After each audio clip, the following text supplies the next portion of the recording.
안녕하세요. 오늘은 우리 사람이 기댈 때가 있어야 된다라는 내용에 대해서 말씀을 드릴까 합니다. 세계가 한 지구촌이라는 표현이 나올 만큼 이 서양과 동양의 문화, 이런 것들이 굉장히 빈번하게 교류되잖아요. 그런데 이제 우리 한국 사회에서는 이 서양 문물을 많이 받아들였어요. 그러다 보니까 그네들의 이제 가치를 우리도 상당히 존중하게 되었는데, 그 중에 대표적인 게 독립, 자립, 이런 것들인 것 같아요. 예? 그런데 이제 이런 독립이나 자립성 이런 거는 참 좋은 것이긴 한데, 가끔 우리 문화권에서 이 충돌을 야기하는 경우가 있더라고요. 얼마 전에 이제 어떤 어머니와 이제 딸이 왔는데, 딸이 대학생이 되었고 딸은 이 서울에 집에 있는데도 이 학교 근처에서 자취를 하겠다고 그러는 거예요. 이제 부모님으로부터 떨어져서 독립적으로 살겠다. 경비는 물론 부모님이 되는 걸로 하고. 그러니까 이제 부모가 안 된다. 응? 집하고 학교가 먼 것도 아니고 인근에 있는데 굳이 나가서 따로 산다라는 건 말이 안 된다 그러는데, 이제 이 딸은 이제 나이가 들었다. 그래서 이 대학교 상담실에 가서 막 이제 상담도 받은 거예요. 그랬더니 그 상담자 선생님도 이 자립을 꿈꾸는 이 딸에게, 그래 네가 정 원하면은 부모님께 잘 말씀드려서 해봐라. 독립하는 것은 필요하고 좋다. 이렇게 되는 거예요.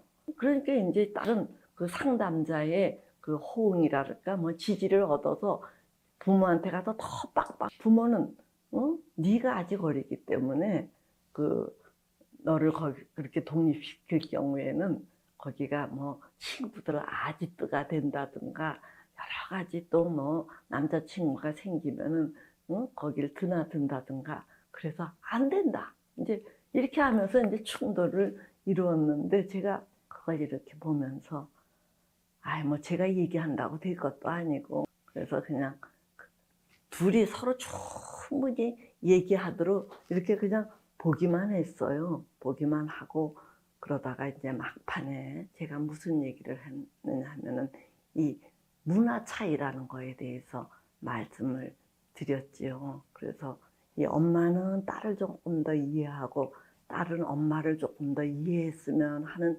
바람에서, 그런데 이참에 이제 여러분들께도 말씀을 드리면은, 서양에서는 이 개인주의 사회를 이루기 때문에 제일 중시되는 게 독립, 자립 또는 선택 이런 것들이에요.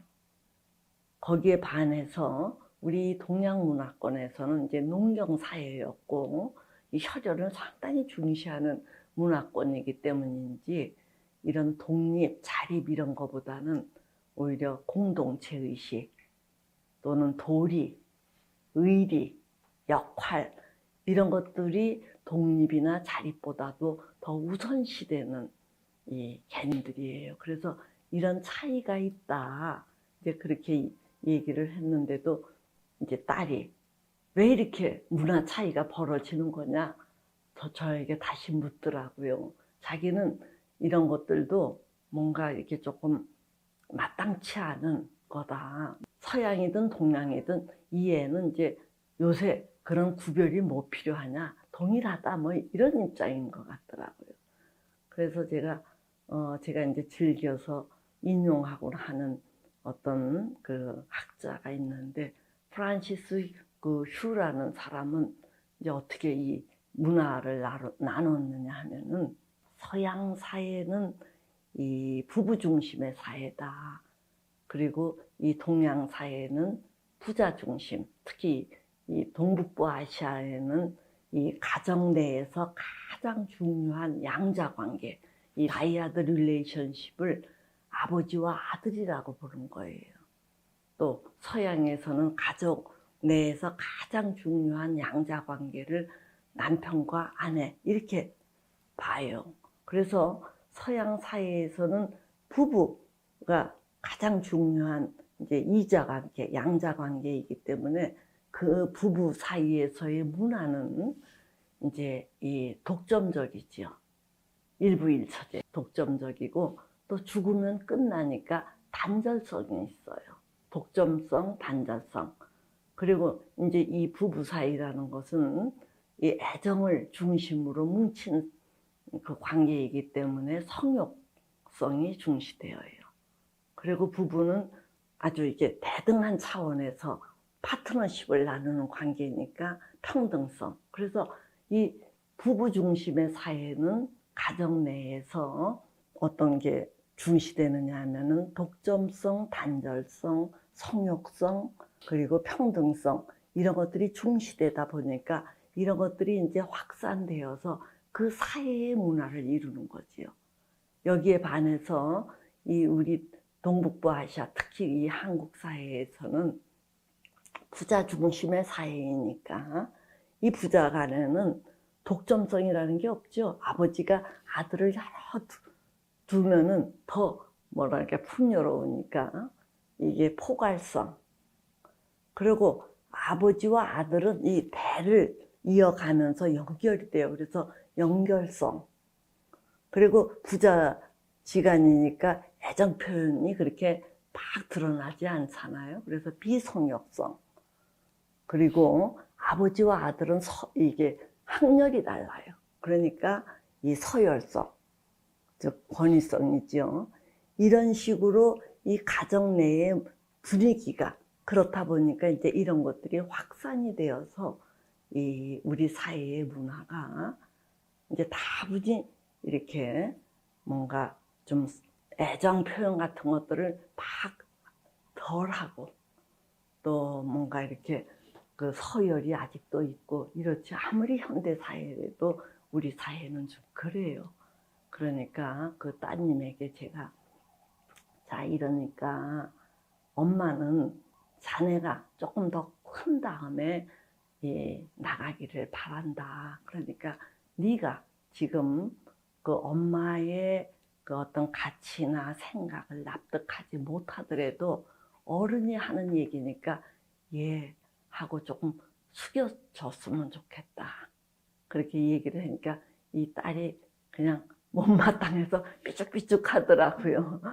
근데 이제 이 엄마한테는 자 딸이 응? 이 젊은 애들이 서양의 그런 문물을 받아들였기 때문에 이 자율, 독립, 자유 뭐 이런 것들을 굉장히 중시한다. 그러니까 존중하면서도 끌어안는 이런 것들을 잘 모색해봐라. 이렇게 얘기한 적이 있습니다.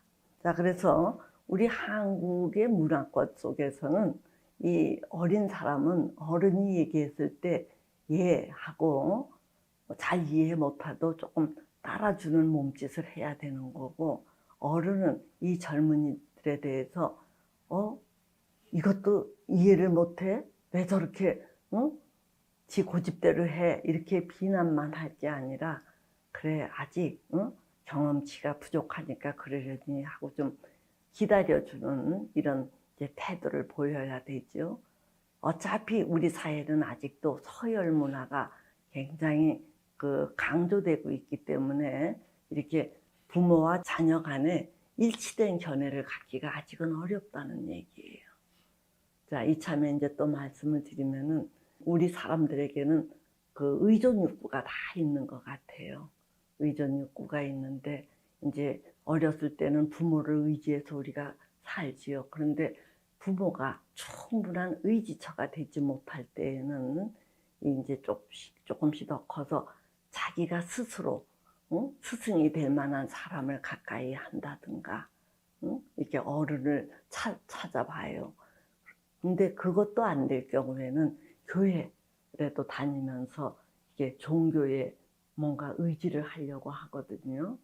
근데 이제 이런 의존 욕구가 그 남자들보다는 여자들에게 더 있는 것 같아요. 그러니까 남자분들께서는 이 여자들에게 뭐 덮어놓고 이렇게 친절하려고만 할 게 아니라 그보다 더 중요한 게 이게 정서적으로 의존을 해야 여자들이 안도감을 느끼는 존재인 줄을 아시고 이렇게 여자에게 친절한 것보다도 여자가 기댈 수 있는 든든한 어떤 기둥이 되는 거에 이렇게 소홀하시면 안 된다는 얘기예요.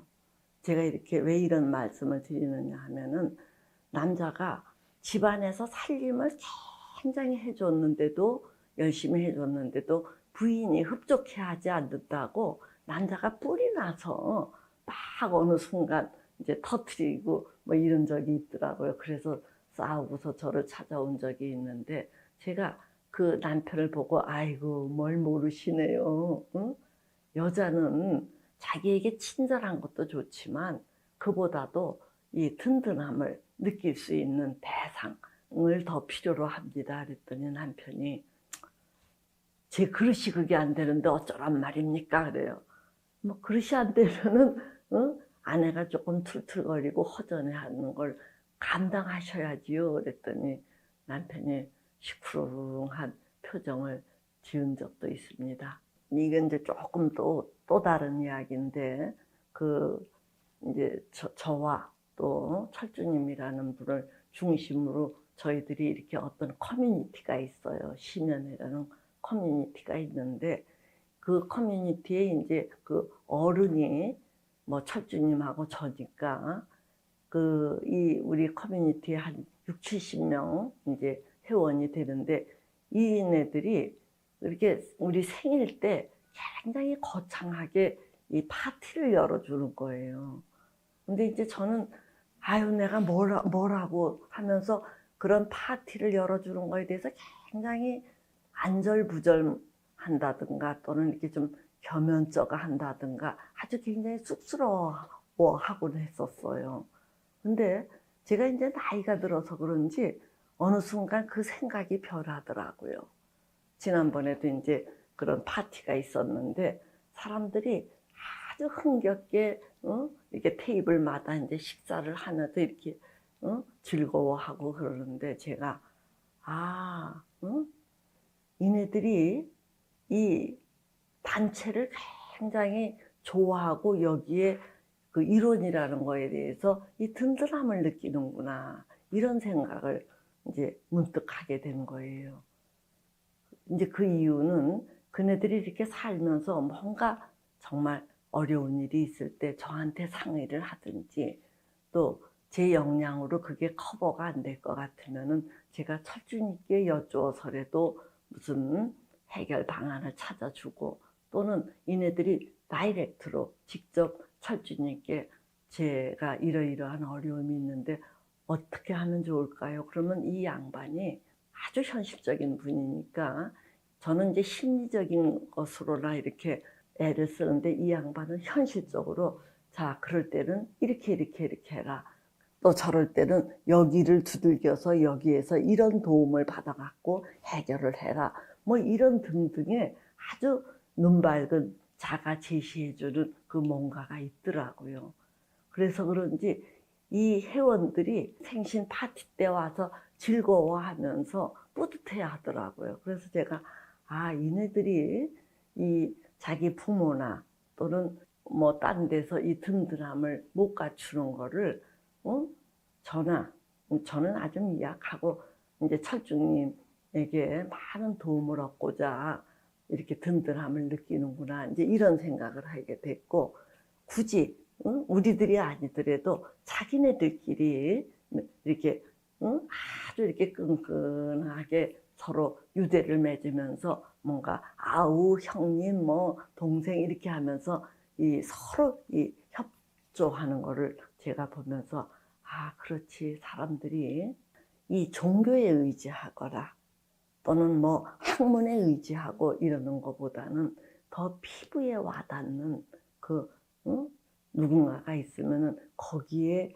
의지해서 그때그때 이 심리적인 안정감뿐만 아니라 현실적인 어떤 해결 방안을 찾아가는 거 이게 상당히 우리를 안도하게 하는구나 이런 생각을 다시금 하게 되었어요. 그래서 이제 어떤 그 생신 파티나 뭐 제 생일 어떤 모임 같은 것들을 뭔가 막 어색해하고 쑥스러워하지 않고 그래 하고 그거를 정말 기꺼이 그 향유하듯이 즐기기로 그런 생각을 하였습니다. 그래서 제가 여러분들께 당부드리는 것은 평상시에 내 거 내가 먹고 네 거 네가 먹고 이렇게 뿔뿔이 사시기보다는 우리가 뭔가 심리적으로 현실적으로 기댈 때가 있어야 안도감을 느끼게 되니까 여러분들이 부지런히 이렇게 좋은 사람이 있으면은 잘 공을 들여서 이게 여차할 때 의지할 수 있는 대상을 만드세요. 그래야 우리가 한 세상 사는 게 그냥 저냥 편하게 살 수 있지 않을까 합니다. 정말이지 사람은 불완전한 존재이기 때문에 여차할 때 기댈 수 있는 이런 그런 의지처가 필요한 게 사람인 것 같아요. 예, 오늘은 여기까지 하겠습니다.